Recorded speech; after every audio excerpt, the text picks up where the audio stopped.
ಉಪಮುಖ್ಯಮಂತ್ರಿ ಡಿಕೆಶಿ ವಿರುದ್ಧದ ಸಿಬಿಐ ಪ್ರಕರಣದ ಕುರಿತು ಸರ್ಕಾರದ ನಿರ್ಧಾರವನ್ನು ಎತ್ತಿ ಹಿಡಿದ ಹೈಕೋರ್ಟ್ ತೀರ್ಪನ್ನು ಸ್ವಾಗತಿಸುತ್ತೇನೆ ಎಂದು ಸಚಿವ ಜಿ ಪರಮೇಶ್ವರ್ ತಿಳಿಸಿದ್ದಾರೆ. ತುಮಕೂರಿನ ಸಿದ್ಧಾರ್ಥ ಮೆಡಿಕಲ್ ಕಾಲೇಜಿನಲ್ಲಿ ನಡೆದ ಕಾರ್ಯಕ್ರಮದ ನಂತರ ಪತ್ರಕರ್ತರ ಜೊತೆ ಮಾತನಾಡಿದ ಅವರು, ಅದು ಒಳ್ಳೆಯದಲ್ವಾ, ನಾವು ಅದನ್ನೇ ಬಯಸಿದ್ವಿ.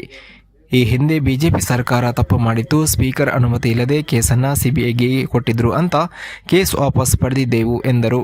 ಸರ್ಕಾರದ ಆದೇಶವನ್ನು ಹೈಕೋರ್ಟ್ಗೆ ಕಮ್ಯುನಿಕೇಟ್ ಮಾಡಿದ್ವಿ, ಅದಕ್ಕೆ ರಿಲೀಫ್ ಸಿಕ್ಕಿದೆ ಅಂದರೆ ಬಹಳ ಸಂತೋಷ ಎಂದರು. ಹೌದಾ, ಅದರಿಂದ ರಾಜಕೀಯದ್ದೇನು ಮಾತಾಡಿಲ್ಲ.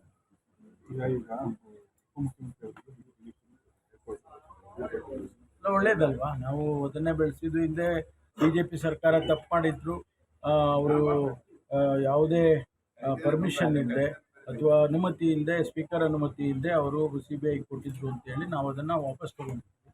ಆ ಆದೇಶವನ್ನು ವಾಪಸ್ ತೊಗೊಂಡಿದ್ದು, ಅದನ್ನು ಕಮ್ಯುನಿಕೇಟ್ ಮಾಡಿದ್ವಿ ಇವತ್ತು. ಅದಕ್ಕೆ ರಿಲೀಫ್ ಸಿಕ್ಕಿದೆ ಅಂತಂದರೆ ಭಾಳ ಸಂತೋಷ.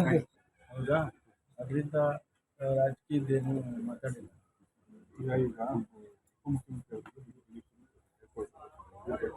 ಒಳ್ಳೇದಲ್ವಾ, ನಾವು ಅದನ್ನೇ ಬೆಳೆಸಿದ್ದು. ಹಿಂದೆ ಬಿಜೆಪಿ ಸರ್ಕಾರ ತಪ್ಪು ಮಾಡಿದ್ರು, ಅವರು ಯಾವುದೇ ಪರ್ಮಿಷನ್ ಇಲ್ಲದೆ ಅಥವಾ ಅನುಮತಿ ಇಲ್ಲದೆ, ಸ್ಪೀಕರ್ ಅನುಮತಿ ಇಲ್ಲದೆ ಅವರು ಸಿಬಿಐ ಕೊಟ್ಟಿದ್ರು ಅಂತೇಳಿ ನಾವು ಅದನ್ನು ವಾಪಸ್ ತೊಗೊಂಡಿದ್ವಿ. ಆ ಆದೇಶವನ್ನು ವಾಪಸ್ ತೊಗೊಂಡಿದ್ದು, ಅದನ್ನು ಕಮ್ಯುನಿಕೇಟ್ ಮಾಡಿದ್ವಿ ಇವತ್ತು. ಅದಕ್ಕೆ ರಿಲೀಫ್ ಸಿಕ್ಕಿದೆ ಅಂತಂದರೆ ಭಾಳ ಸಂತೋಷ.